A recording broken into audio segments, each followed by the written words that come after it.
and let you know the rugged side. Thank you, sir, Mr. Phi Beta Sigma, my main man. But yeah, man, like I said, grew up hanging out. A couple of my good friends were alphas. And like I said, we just started breaking down barriers, man, because like I said, Sigma Nu opened up our doors. And, we educated each other. The brothers exposed all these white dudes to black fraternities. That was right. Now, also, that was right when School Days was coming out, too. So we had that on our cable cheater box every day. So I was getting all the questions, hey, teach us how to step. Hey, teach us, how to do you know what I'm saying? But, actually, you will love this. I will look up the chapter, but Sigma Nu fraternity.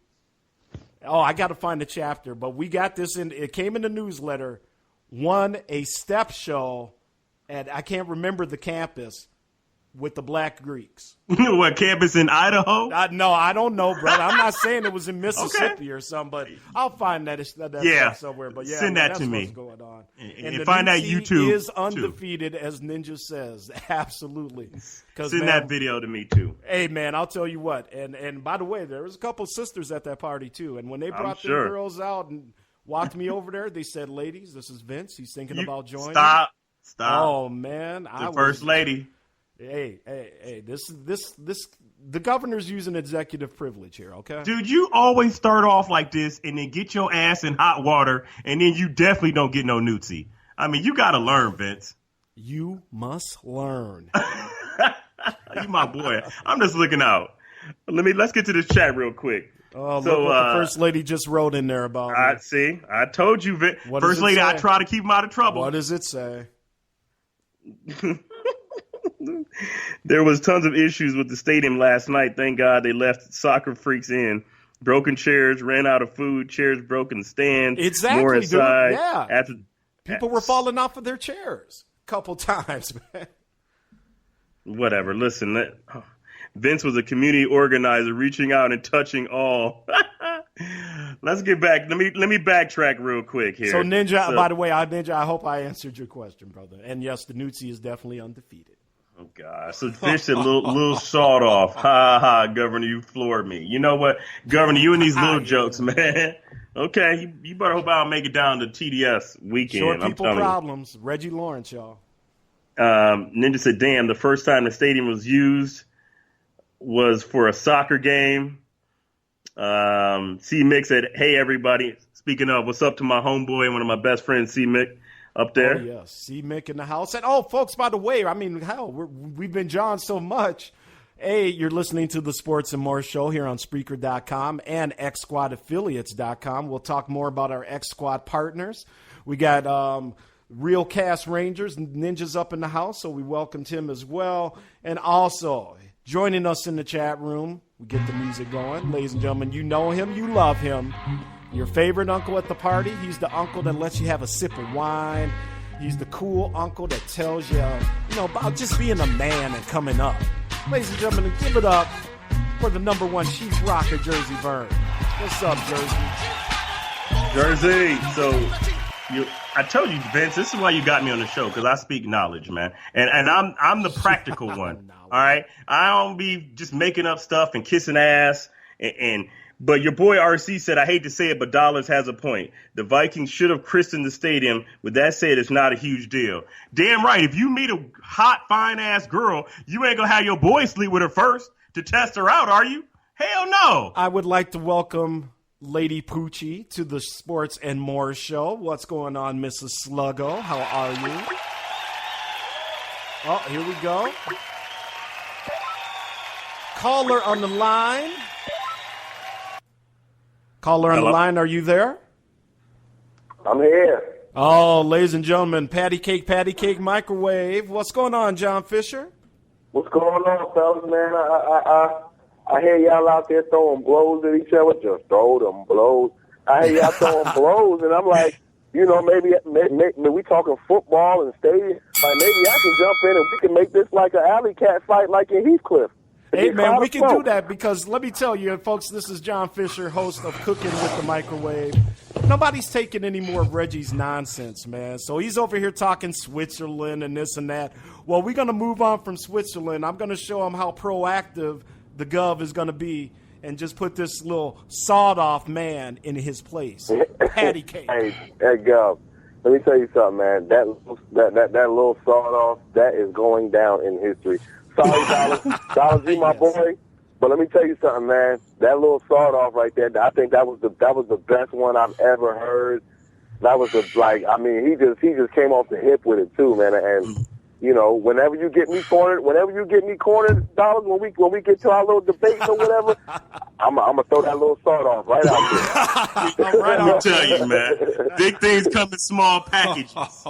That's not what Carla said. That's not what she said, man. Look, I'll tell you this, man. When my big brother's name was Big Brother, what was it, Rice Krispies, because I will snap, crackle, and pop your ass. Oh. You stole that from Chris Tucker, man. Anyway, hey, Dollars, man. Call me Big Brother. You're probably right. We didn't get to finish the other day because the show dropped on my show, man. I was trying to ask you, about Pittsburgh. You guys have a great team. Well, you guys have a great offensive team. But what's the worry out there right now with, Le'Veon Bell looking like he's going to miss 4 games, regardless of what he says. We haven't seen anything different. You lose Martavis Bryant for the year. Antonio Brown has not been paid, even though he should be paid. So, what do you guys think y'all going to do out there, man? I just read that they were in touch with Antonio Brown's agent. So something is going to get worked out. They have Wheaton. They also have the tight end from San Diego, Ladarius Green, that they got. They also have, again, Mr. Drops, Hayward Bay. But they also have, like I said, Antonio Brown. So if you remember, Hayward Bay, you mean Ted getting the third? Yeah. Well, you got to remember, Right. Pittsburgh was without Bell last year for 4 games. So, and then D'Angelo Williams It wasn't 4. It was only 2. 2 games. But D'Angelo Williams filled in nicely. Also, he did. Yeah, and you got some offensive line issues out there in Pittsburgh. No, we don't. No, we don't. Villanueva good. Pouncey's back. Okay. Villanueva's going to be there. Also, the other lineman, DeCastro's back healthy. Our lineman didn't y'all lose a tackle? Yeah, Gilbert signed somewhere else, but you got Villanueva over there. I'm telling you, the left guard, and they just signed somebody as well. So actually, their line is the best it's been in quite some time per Big Ben. The problem is, like you said, is the defense. The cornerbacks are suspect as usual. And y'all rookie corner got hurt. Y'all rookie that y'all drafted got hurt. He tore his pectoral muscle. He might be done for the season, or at least 12 weeks.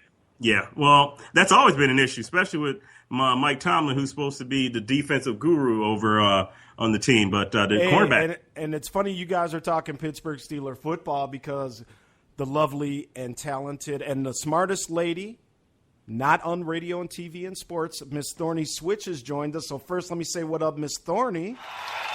Thank you for joining us tonight. And also because Thorny, and I'm sure the first lady over here got Mike Tomlin on the mind. Let me start with Fisher. Yes, sir, on Mike Tomlin. Put Reggie back in the pen over there. Well, Fish, set this man straight on Tomlin, please. Man, let me tell you, I don't understand why every time Dollars gets a chance, my man Red, every time the little sawed-off gets a chance to talk about his team in a not good fashion, he always targets Tomlin. I think Tomlin is a great coach, man. Guys like to play for him because he likes to have fun out there, but at the same time, he gets down to business. Now, as far as the defense not being good, look, at some point in time, they got old, and they all got old at the same time. And that's nothing Tomlin can do about it, especially when you're playing in a league with a hard salary cap and you look at the people that they got to pay on the offensive side of the ball. They got to pay Pouncey. They got to pay Roethlisberger. They ain't paying what's the name? They ain't paying Antonio Brown yet, but Le'Veon Bell's getting paid. Like, everybody's got to get paid. So they had to bring back James Harrison in an older statement form. Like, I'm not going to blame the job on the defense on Mike Tomlin. Because all he is a coach. He has an input maybe on who they should or shouldn't sign, but at the same time, he's not the one that pays these guys. So every time, Dollars, you're like, oh, well, yeah, Mike Tomlin is what? Isn't he Gov? Isn't he the second black coach in NFL history to win the Super Bowl? Yes, sir. And all wouldn't know that, does though, is with rag Reg. on him. Exactly. You wouldn't. So let me share some light with you, gentlemen. And I'm not denying that Mike Tomlin is not a good coach. He's great for the players. All right, he's a great motivator. But my point is, the team is never disciplined. And here we go. I'm going to break this down to you. Since your boy has been there, let's see. 2009, Jonathan Decker accused of fleeing the police. Jeff Reed, the kicker, disorderly conduct, suspended. Matt Spade, cited for public urination outside a police bar.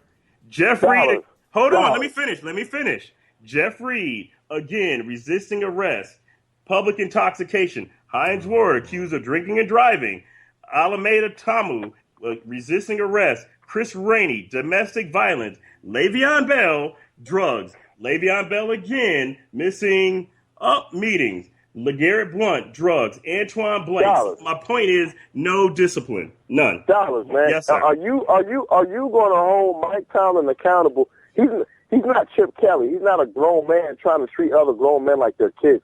You can't hold him accountable for what happens off the field. That's like saying, yeah, you know what? Their left tackle got 15 holding penalties called this season. That's all Mike Tomlin's fault. He can't control what a guy does in his off time. You can sit there and say all you want. Oh yeah, well, it's discipline. But guess what, man? Yeah. Discipline does not start with your head coach in the NFL. Discipline starts the way you were. Discipline starts the way you were raised, Dollar. No. Discipline starts. Listen. Let me tell you something. And tell me if you disagree. You're not going to tell me that. Oh yeah, well, most of these guys who come from the hood or come from the projects, and most of them that's coming from single-family homes with only single-parent homes where they've been raised by their mother and maybe had or have not had problems in the past in high school or college that may have got swept under the rug because they were probably the best player wherever they were. And now all of a sudden we're going to hold Mike Tomlin accountable when they land on his doorstep at Pittsburgh. They are grown men. Listen to what I'm saying. Mike Tomlin has no effect over what if a 27-year-old man wants to go out there and smoke weed and get suspended or whatever for a whole entire year. You cannot blame that on Mike Tomlin because that's this dude choosing to smoke weed and fail drug tests. Okay, hold on. The Cincinnati Bengals. Hold on. Everybody settle down for just 1 second, please. Just one second. Oh, no. Okay, folks, we have another caller on the line. Caller, are you there? We are here. Uh-oh. Who is this? Hello. Who that you? We have Jackie, Nicole, and Cheney on the phone. Hey, Reggie. What's up, ladies? What's going on? Oh, man. What is going on? Reggie. We want to talk about something more interesting. Okay. Here we go, my crew from K-Zoo. All right, what do y'all want to talk about? Let's talk about relationships. Oh, Lord. I want to talk about sex. Oh, gosh.